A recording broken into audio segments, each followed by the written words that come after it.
one of the things that I wanted to explain to them is maybe they're a little confused about real estate agents and a short sale specialist. How does that kind of work? So maybe we can discuss a little bit about how our team works and how, the real estate team and the short sale team, whether they call you, Joe, first, or whether they call us as real estate agents. Maybe we'll talk about that process so that they understand how does the real estate agent and the short sale specialist work together. Okay. A lot of times what I go to the meetings with the realtor. Sometimes we do a conference call, but the realtor does their job just like any other listing in terms of meeting the client, pricing the property, signing the listing agreement, and pricing at what the houses are going for in that particular neighborhood. And then once they list it, they pass it off to me, and that's when the short sale starts. I always include my realtors in the third-party opposition letters to the bank so they can call anytime they want as well for updates and stuff like that. But it's a team effort, and that's why, I'm very proud of our team because we have a team of professionals that are really experienced in helping homeowners in distress. Michelle, do you want to add in anything on this? Well, I think that in the process, what's important is sometimes they won't even get to you if the real estate agent doesn't have the knowledge of how to structure and get information that's really needed for you to do your job. They give up. It's hopeless. I'll never be able to sell the house for what I owe or what the net operating expenses will be. But we can do it, and we do have to be careful how we structure our listing agreement, how we structure the negotiations, how we protect the seller through maybe a home warranty or different things like that need to be in play, even appraisals that need to be in play when we want to get a successful short sale. And Tim, you and I both know all of the questions that a seller needs to be upfront with those answers, right? You've had that scenario where they like to hold back. Yeah, absolutely. And you touched on this earlier where people really have to give us information. Joe mentioned it as well, and concerning HOA, past due, IRS, state income taxes. The list could go on, but it's not the end of the world. There is often a solution that can be figured out. But yes, them being upfront with us, realizing we're not asking for any upfront fees. We're looking to provide professional consultation. We will be paid for those services, but it doesn't come out of our clients' pockets. We do need to make a living professionally. The banks understand this, and when the whole situation is understood, it gives more clarity and allows us, like you said, Michelle, to structure the listing properly, get it ready so that we can hand it off to Joe to start his negotiation magic. Yeah, and I think what we want to stress here is the reason that we've created this team is because we know that one person can't be good at everything. In the old days, some agents were trying to negotiate with the banks, right? And they may hire attorneys, spend thousands of dollars trying to negotiate. So there are just different ways that different agents would approach. And what we decided to do is because of what we've gone through, because of the experiences that you can see here that the Michelle, Tim, and Joe has done with short sales, with bankruptcy cases, with different types of scenarios, that we're all passionate. I mean, if you guys knew my background, I went through a lot of that, and I went through a short sale, which was very, very painful for me. And not knowing what you don't know, had I known what I know now, it would have been so much easier, so much better. I would have known what to ask, how to handle it. I didn't even know that there were specialists at the time. A lot of agents have short sale designations. I do. I think Tim, you do as well. But we realize that our expertise is not negotiating the short sale. It is presenting the information for Joe to negotiate the short sale, right, and structure the listing to do so. And that is where we are different than most of the other agents out there. Right, and that's what I wanted to emphasize again. Sorry, Tim, go ahead. I'm just saying, absolutely. Joe, you're going to say something? No, go ahead. I'm just, I helped somebody through a short sale, and I didn't realize I did that back in the 90s. And just stumbling along, and Michelle, I'm sure you have the same, Oh, yeah. They're not new. Not new. It's the remedy for it that is what is working along well now. They're not new. Yeah, And, it was and like it was like quicksand, slowly, it was just so slow. It wasn't even quicksand, it was slow sand, just trying to get through it. And that's why we entrust Joe in reference to working with people in distressed situations, because they're up to date. Rules, regulations at the banks change. The process can change midstream. Case managers can change, and his team is able to juggle and negotiate those things while we can still focus on what we do well with selling the home. And that's really key. Joe? Yeah, and what I was going to get at is, it's very important to pick a realtor that knows what they're doing, like these guys, because if a house is priced wrong, it makes my job very, very hard, because the banks do a value of the house, and they're going to want a value that's standard in that neighborhood. And these realtors are very good at that and getting the right value to list your house at. So it makes my job easier in terms of, because the bank, like I said, sends somebody out to do a value. If that value is bad, it makes my job very, very hard. So it's really a pleasure to work with these guys because they know what they're doing. And when they get the listing and they list that house at the price that's supposed to be.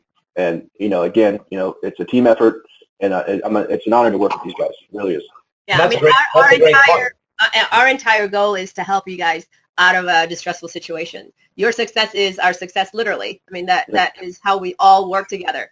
And we work very hard, and we work as a team to make sure that every step is easy, and we optimize everything. Even, some of the properties, we want to make sure that it's marketed effectively, that it's marketed so that it can get you the best price, so that it's easier for Joe to go back and negotiate that. And we've seen some of them where, because it's a short sale, they take pictures with their phones and it doesn't even really depict the property that well. And you may be wondering why you're not getting any offers and the price keeps going down and down, which makes Joe's, right, Joe, your life a lot harder, because now the property hasn't sold in 6 months, right? Absolutely. And you have to keep up with your negotiation and explain why, and then you got to figure out how you're going to try to sell the property. So, obviously you can give a lot more stories about that. But I just want to kind of stress the fact that that's what we're really working hard to do, is to really help you through that situation. And a lot of realtors that I've worked with in the past have tried probably one short sale, then they finally call me like, it's just too much. I can't do it. Because, it's a lot of phone calls. It's a lot of gathering paperwork. And I have a whole team that does this. It's not just me. And we're very aggressive with these banks, and you have to be aggressive with these banks. Because I've learned at the banks there's two piles of files. One of the files people are calling on, the other file nobody's calling on. And they're going to work on that file that the people are calling on. Because, it's very important that you keep up with these negotiators, because a lot of these negotiators at these banks have hundreds of files. Yeah. And we are very aggressive, and we want to get answers. And then with it being a realtor, no offense, they're on the streets a lot. My girls and me are at home. We have a very good team. We're a family, and we're very passionate about what we do. And it's something that's very close to our hearts, and we've helped a lot of people. So it's good to have a good team like this that can help homeowners. Yeah, I mean, you've got the process, such well-oiled machine, and you've got the contacts. I think one of the things that people don't understand is, because you've been doing this for so long, you already have a lot of the contacts. You know the paperwork, you know the ins and outs. I mean, those are really key things that you can't put a value on it, because this is your life. This is your emotional, financial, stressful situation, and we have a team that can help you through that process, and we specialize in this process. And if you don't take action, one of the things that I wanted to just quickly touch upon is the fact that people don't realize, if they don't take action soon enough, or by the time it's too late. I want to just talk with the three of you as far as the impact on their credit, in their employment, in their future employment. So do you guys want to just touch on a few of them? Yeah, I'll jump in. I'll jump in first on that. Just in reference to, again, we know this is personal, and often people want to find a way not to be able to sell their home and stay there. But if you get started soon enough, we're able to get you into a new home that you own sooner. So the timeline, that is very much possible. And Joe had touched on it earlier in reference to, you don't have to be late on your payments to start the short sale process because you're just about to start being late, or a situation has just occurred. That proactive approach allows us to save your credit to a better and higher score than if you went to late payments. And I think some of the fascinating things that have started to happen in this process is that Joe, you've even been able to help people get back into homes and quickly, because you've taken them through this process in such the right way. Do you want to touch on that a little bit? Yeah, when short sale started in 2006, you had to wait 4 to 6 years to buy a house again. The process has changed.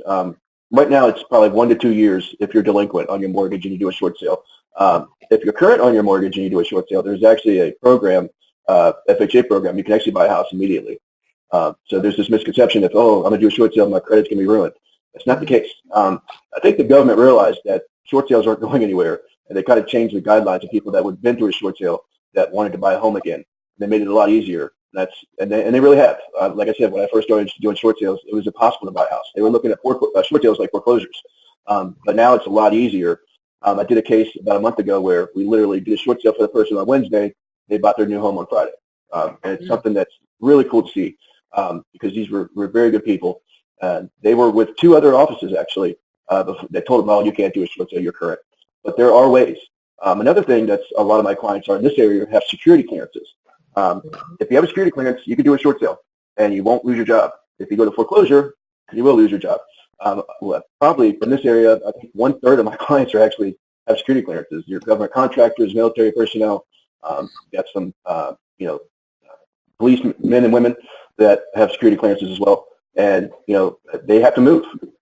There's a thing where military, if you have PCS orders, you can actually, this makes the short sale a lot easier if you're getting stationed somewhere. But there are different programs for everybody. So again, just make that first contact with us so we can help you. Even if you're in the middle of a loan modification and you're not getting anywhere, call us. We're here for you. I'll be happy to give you some contact information to get you where you need to be.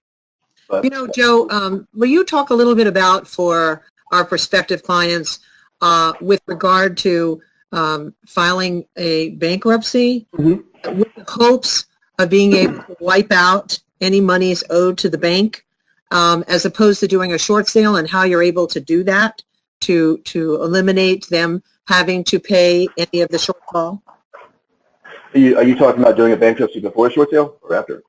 I'm talking about doing a bankruptcy in lieu of a short sale. Oh, well, yeah, I have clients that do a bankruptcy in lieu of a short sale, and they always call me and said, I wish I would have known about the short sale process because, bankruptcy, and again, this, in my experience, this is my opinion, and what I've seen, bankruptcy can hurt your credit. You're not buying a house again for 8 years, probably. Where a short sale, when we get that approval letter, it's a full forgiveness. It's reported to the credit bureau as paid in full, and it's in bold letters on that letter when we get it. Whereas a bankruptcy, again, you're giving up, and with a short sale, you're not giving up. You're trying to work with the banks to pay off that debt. And deed in lieu of foreclosure, why that's not best? Yeah, well, yeah, they don't call it deed, and they just say deed in lieu. They forget the foreclosure part. But they call it deed in lieu of foreclosure. But, it makes it easy for the banks. The reason why they suggest a deed in lieu of foreclosure sometimes is for a short sale is because they don't have to wait for the short sale process. The homeowner just gives the keys, and that's it. They have to leave. Where a short sale, it tends to, standard short sale takes about 60 to 90 days on a standard short sale.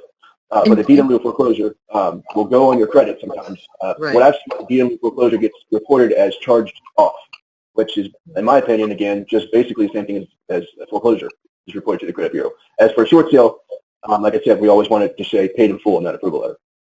Well, one of the things you've been able to accomplish for my clients is to receive money to move. I mean, my clients have received up to $10,000 in certain situations to help them to secure another place to live, security deposit, rent, living expenses. Can you talk a little bit about how that can play into it? Absolutely. That comes into play a lot. Sometimes somebody's in a hardship. They don't have money to move. Where am I going to go, Joe? I don't have any money. So we relate that to the bank. And honestly, we always ask for $10,000 on every short sale. That automatically goes on our documentation when we send that short sale in. Now, it's not guaranteed you're going to get the full 10, but sometimes you're going to get some type of money for moving expenses. And that's something that we really try to push for because, unfortunately, if you're in a hardship, you don't have money to move. And with the deed in lieu of foreclosure, it's not guaranteed they're going to help you move. With the short sale, we're going to try to get you that money, and we're going to try to get it as much as possible. Right. A lot of these things make the distress easier to cope with. Money to move, not a credit impact, being able to buy a home short term in many situations. And so I think it helps to lessen part of the embarrassment of whatever the distress is that's unavoidable in most cases. Yeah, the Absolutely. impact. We want to really lessen the impact that we all go through these situations, and that's our whole goal, is to lessen that impact for you. And Joe's team has been very successful in negotiating and going above and beyond what others have been able to do. I mean, Joe, you can talk about, I know you don't want to boast about, what your clients have told you, but can you give us some scenarios where, people can really relate to the fact that you've really helped people through very difficult situations? Yeah, I'm gonna go back to what we talked about earlier about people being current on their mortgage and not being able to do a short sale. That's a misconception. You can actually do a short sale if you're current, because the bank looks at a lot of different things when they look at a short sale. And one of the part of the things they look at is debt to income, how much money's going out, how much money's coming in, and that comes into play a lot in a short sale transaction. And we have helped so many people that have worked 3 different offices and said, "No, we can't do a short sale, you're current." And we just send in their application, talk to the people that we know at the banks, and we've got them approved. And they just are flabbergasted, like, I wish I'd have met you before. We could save 3 years. And that's something that makes me, feel good, because we really do care, and we know the people at the different banks to get the answers. So, again, just make that call to us, and, even if it's just a quick question about your particular bank, we're here to answer it. Can you also talk about the example for relocation? Because one of the things I think people might be wondering is, how does it work for relocation? A scenario for a relocation where a person has to leave, whether that's a military relocation or a regular relocation. Talking to Tim or me? Either of you. Okay. Yeah. All right. Well, relocation, we get a lot. I actually had a couple that were current. They were getting stationed. They actually worked on video games, and they were getting stationed from Virginia to Texas, and they were told by 2 different offices that they couldn't do a short sale. And they called us, and I told them, no, that's not the case. We called their bank, we sent in their application, and we got their short sale approved. They actually got $2,000 to help with the moving. But they were able to do the short sale because they had a written letter from their employer saying that they were getting moved. It wasn't their choice, but the employer wrote a letter, and the bank accepts that as a hardship, if you're current or not. It's very important if you have relocation to get that some kind of statement from your employer that shows that they're moving you to somewhere different, and that's why you have to move. One of the things that we wanted to talk about was the military as well, where where they have POS orders or relocation orders. Yes. Yep. How do you handle that? The way we handle that is when I talk to a homeowner for the first time that's military, I ask them their situation. Do you have PCS orders? Are you going into combat? It just depends on that person's situation. But if they have PCS orders, there are programs at every bank to make that short sale transaction very easy. They don't even have to give the financial stuff. All they need is a listing agreement and a contract, basically, and they make it easy. And Joe, that works even for the civilians, government civilians who are being transferred to a lot of the posts, not just military, right? Not just military, government contractors that are getting moved somewhere else. Again, we just need their employer, the government contractor, to write us a letter to give to the bank saying why they're being moved. Not why they're being moved, but they are being moved, and that makes the process a lot easier because the bank sees that as a valid hardship. Can't hear you. Thank you. So one of the questions that I know a lot of people have out there is the fact that, is there a limit on how much of a short sale you can have, how much of a gap, or how much of a forgiveness can you get? A lot of people will ask you that. Is there a limit, some kind of an imposed limit? How do you answer that, Joe? Yeah, that's a very good question. There are whole neighborhoods.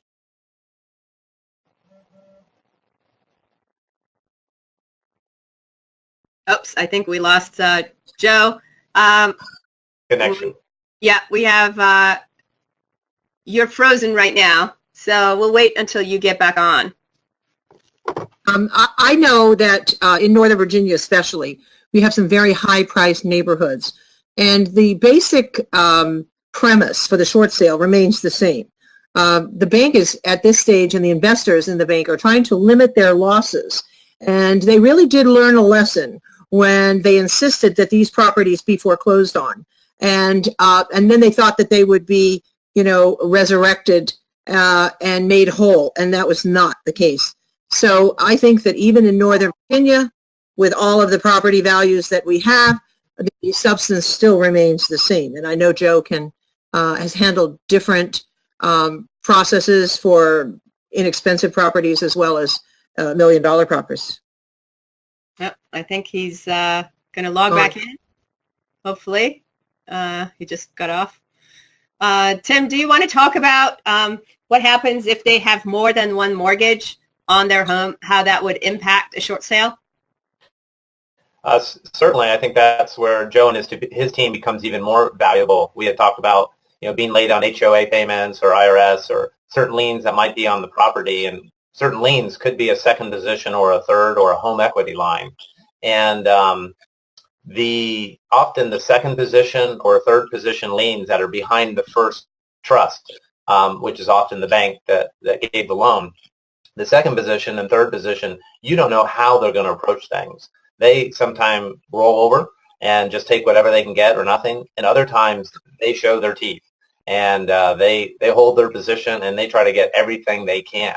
And that's where you need a negotiator in the position of knowing how to convey the right proper information and the expectations, set the expectations, and create a scenario that ends up being a win-win. And I know Joe's talent in negotiating these, he's been able to turn around banks that have a second or third position and get them to understand so that the transaction can go through. And we've talked about a lot of remedies in this webinar, and we could go on for quite a while. There's a lot of different tricks to the trade, which is really, as Michelle said earlier, knowledge is power. And it's key to understand. The more experience that you have in real estate and handling these situations, you can call on the right person. Joe can call on the right person on his team to handle and negotiate the different elements at play that need to be handled. Reach out to the right managers. Sometimes even reaches out to state government folks, House of Delegates or a senator in a certain jurisdiction to help additional emphasis on the hardship of the scenario at play that he's looking to remedy. So there's just endless tricks of the trades that we could talk about here, but that's why we really need to sit down in person, on the phone, webinar, and understand each individual's true scenario, all the elements at play that are creating this hardship so that we can get to work to getting them back on track. You're muted. Oh, sorry. I said, sorry, you got cut off there. I had a power shortage. Oh. My power went out. Oh, wow. Oh, the wind. The wind. It's windy out. Yeah, but I live in the mountains. I live in the mountains, so it's way windier here. Yeah. You can hear it right here. It's crazy. So, You're in Front Royal? Are you in Front Royal? Mm-hmm. My granddaughter's there. It's very, so what, still tell you it's cold. Yeah. What were we talking about before you got cut off? I forgot. I don't know. I was so scared about the power. I was like, what's going on here? He just finished. Covered everything. One of the things I think people are going to ask about is, they've heard these terms HARP. Can you just touch upon what a HARP is, the Home Affordable Refinance Program, and, do you ever recommend that or do you look into it? Well, with HARP, we ask for the same things. HARP is, a full forgiveness and reported to the credit bureau as paid in full. And we ask for that stuff either way. Also, it's there to give people assistance for relocation. And again, we give that we try to give that to everybody anyway. But HARP, I've seen, it just depends on who the bank is. It really does depend. And again, you always have your bank and then you have your investor. Now, it just depends on what kind of loan you have as well. Sometimes a lot of in this area, you have people have VA loans because they're military. The short sale is done differently for a government loan rather than a traditional loan. And HARP, again, was put in to help homeowners that were underwater and giving a full forgiveness and also being reported as paid in full on their credit report, which we do on all of our short sales anyway. But weren't they also, Joe, put in place to be a remedy for the seller to stay in their home? That if a bank felt that the distress was going to be easily remedied, they would be able to do some low payments for a while and help them along those lines. But the distresses that we're talking about, It's HAMP. It's HAMP. really get better. Right. Yeah. It's HAMP is short sales. But the refinance program, what I'm seeing now with people that are in loan mods, I get phone calls and they're like, Joe, I've been in this loan mod for 6 months and they keep asking for the same stuff over and over again. And usually it's a, I hate to say it, but it's a stall tactic to get people into foreclosure. And in my opinion, it stalls them into buying time so that foreclosure process. And the bank will tell you, oh no, we'll review it to stop the foreclosure, but there's no guarantee they're going to stop the foreclosure. The only guarantee is selling that property via short sale or, contacting us so we can point you in the right direction. But to answer your questions, the homeowners assistance program was put there before when they thought maybe they, in my opinion, the markets would get better. So they would, do a loan modification, hoping eventually the market would get better, which it has, but not as much as we needed it to. Yeah, and I think the different markets, it's important for people to understand that we hear news nationally, but everything happens locally in real estate, and people don't think about that much at all. They hear, the inventory is down everywhere, and prices are going up, and real estate is so local, so you could have two communities next to each other, and one is doing really well, and the other one hasn't appreciated nearly as fast for a numerous amount of different reasons. You're actually right. Like, for example, Fairfax County, there's not as many short sales as there is in, let's say, Fredericksburg or Spotsylvania County. Sometimes I'll talk to, some homeowners in Fairfax. They're like, I thought short sales were gone. But because, there wasn't a big drastic, price change in Fairfax County rather than some of the other counties. But yeah, you're absolutely right, Tim. And I think sometimes the people are distressed, but they don't go through the short sale process. They don't necessarily have to go through a short sale process like we were talking about, for example, in the case of a divorce, or if Joe figures out a different way. And I want to also stress the fact that we're not just here to make sure that you're doing a short sale. We really want to outline the team that's available for you, whether you need to sell your home or you want to try to stay in the home, or you need to sell the home to the best possible price. So we really want to stress that fact that we're not here to push you to sell your home. We're really here to outline all of the options for you, and I hope you guys are able to get some ideas. But the bottom line of everything that we've said here is that each person is unique, each situation is unique, and the process is going to be different because you may have different lenders, you may have multiple lenders, you may have other people involved depending on the situation, depending on how far along you are on that distress line that we like to talk about, whether you're late on payments, you're not late on payments, or you received a pre-foreclosure letter. Those are all different factors that really get put into the formula. And then as a team, we get together and see how do we help you get to the next level? How do we help eliminate some of that stress for you? So that we can get you to a next level. I mean, it would be our dream to be able to get you out of the state so that you can move into your new home or have, relieve that stress and leave it behind and start a new chapter in your life.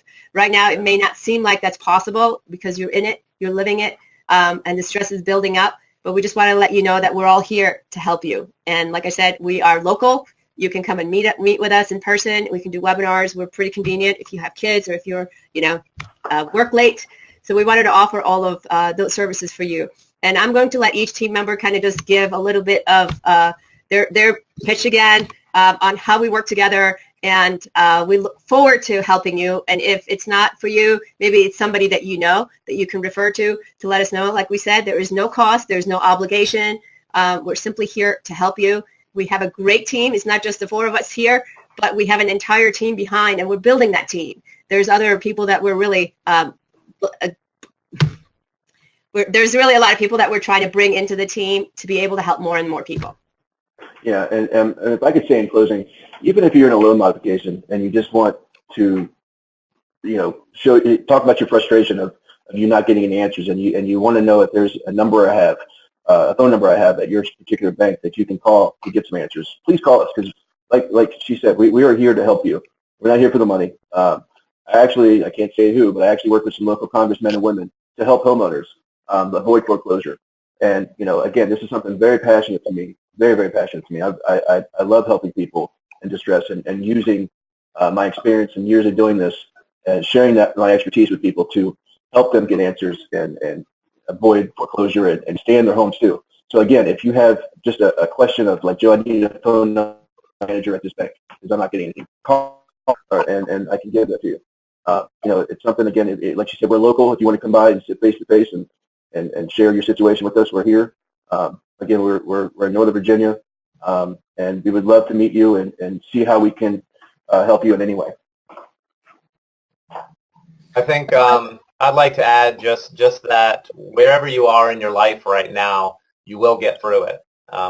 We all have stories. Joe's team has the most stories, over 3,000 people that they've been able to help and assist get through it. So just keep in mind, however big the mountain looks like, we can help get you to the other side. So we've been there, either personally helping other people, personally ourselves going through it, helping family members. So it's been close and near and dear to all of our hearts. And we're here to help in any way that we can based on what that distress situation is. Again, a job loss, maybe it's a death in the family and a probate situation, how to get started, a divorce. We've talked a lot about the short sale process here, but it happens in many different ways, and life happens, and we're here to help you get through it. And we want to take away the embarrassment of the distress, because often we feel as if the circumstances it's a failure, and that is not the case.